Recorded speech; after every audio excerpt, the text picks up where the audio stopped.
morning, Your Majesties. Welcome back to my YouTube channel. For those of you that are new here, welcome to my YouTube channel. And happy day 29 of Pre-Hallowed Princess. I hope you guys are having a good day. I have a story for you guys. Annabelle wants to say happy Pre-Hallowed Princess too.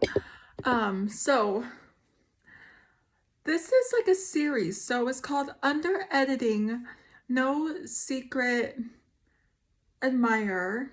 Oh, not No Secret Admirer, Slenderman X Reader. Okay, and the first chapter is An Unfamiliar Place. And yes, I put makeup on, so okay. I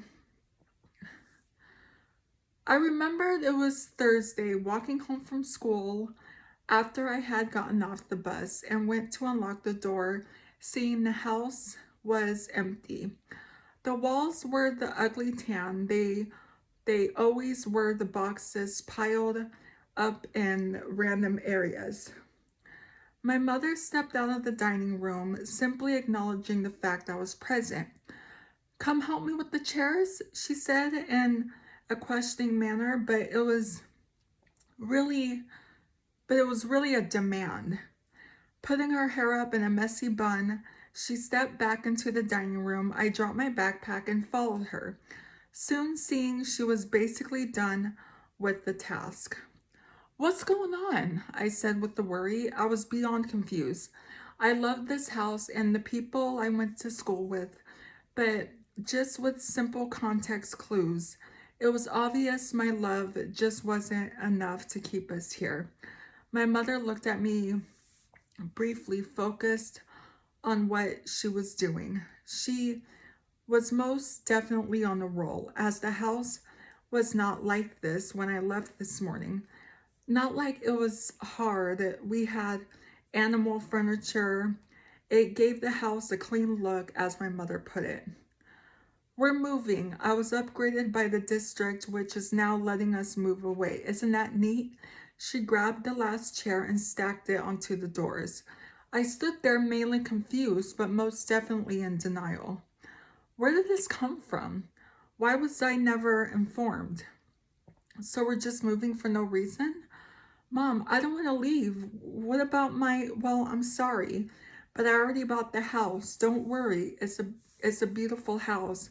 I'm sure you'll like it," she said, disregarding everything else I was going to say. She dragged the chairs out, and I stood there, looking at the bare room. The bare house, really. Childhood memories flashed my brain as I looked around.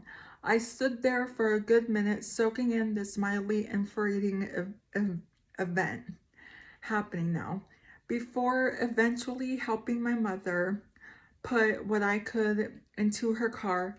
I looked around the houses near mine and admired the beautiful colors of them all.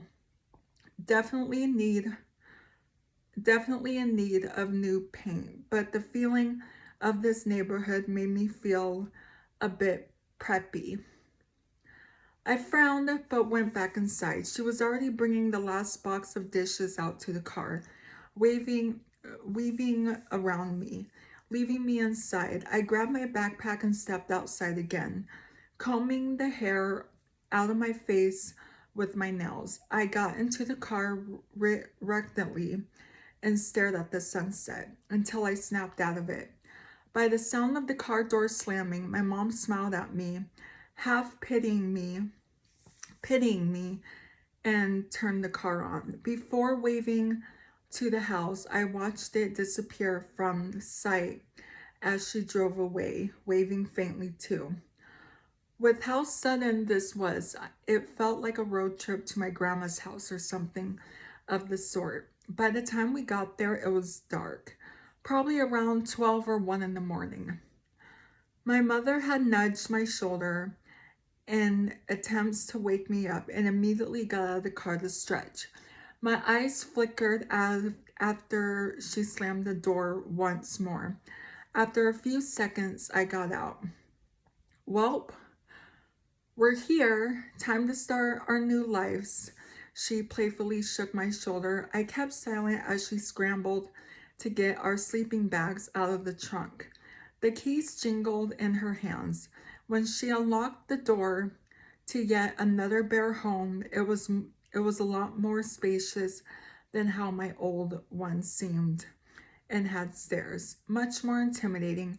Mom had giggled to herself silently and handed me my sleeping bag. She went upstairs and disappeared for the rest of the night.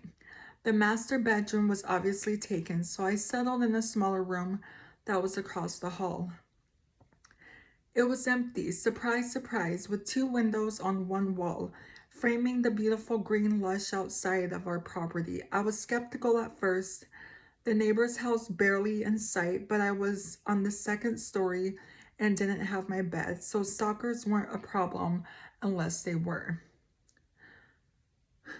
I unraveled my sleeping bag and laid it down on the floor, attempting to fluff out the 2-dimensional bed. The ground was rough and caused me to twist and turn for a good amount of time. A few more turns and that was comfortable, though. I made a mental note to set up my bed before anything else. We had all of our basics, but it was early. I wasn't trying to do all of that right now. Maybe in the morning. The air was crisp and thin. I noticed I felt as if I could actually breathe and let out a dramatic breath before closing my eyes. I woke up a few times to light sounds, but shrugged them off and went back to sleep. The next morning, the morning the sun had risen again, I woke up and saw the light beaming through my window, plastering itself on the wall parallel to the windows. I sat up and stretched my arms before shaking my legs with a quick sniff. I could smell that today meant rain. The smell of earth and water mixed into the morning air as I cracked open the window, sticking my head out. It made me smile, and looking down at all the trees. I noticed some were spaced out weirdly, like there were bald patches in the forest. Underneath were spots of green and brown. Some of the trees were thicker than others, and moss.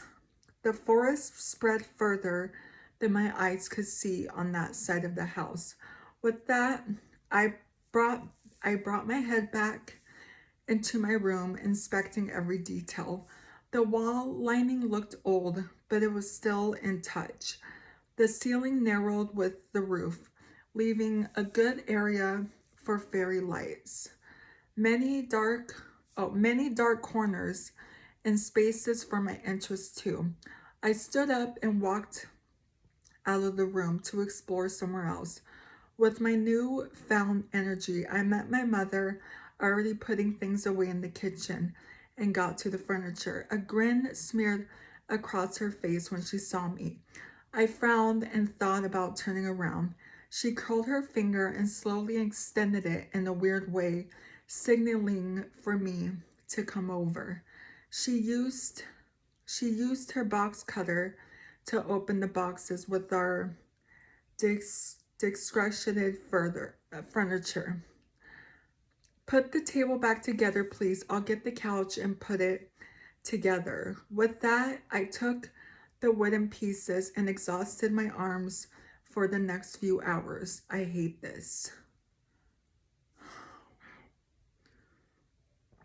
So I'm going to read chapter 2 tomorrow. So if you're new here, hi, I'm Princess Peyton. Hit the red button to become your majesty and hit the bell notification so you're notified every time I upload a video. And I love you guys so much. You guys are the best human beings ever made. And you're the king of my heart in the song lyrics of Taylor Swift. And I will see you guys in tomorrow's video for day 30 of Pre-Hallowed Princess. Okay, love you guys. Bye. Mwah. Annabelle says the same thing. Okay, love you. Bye. Mwah.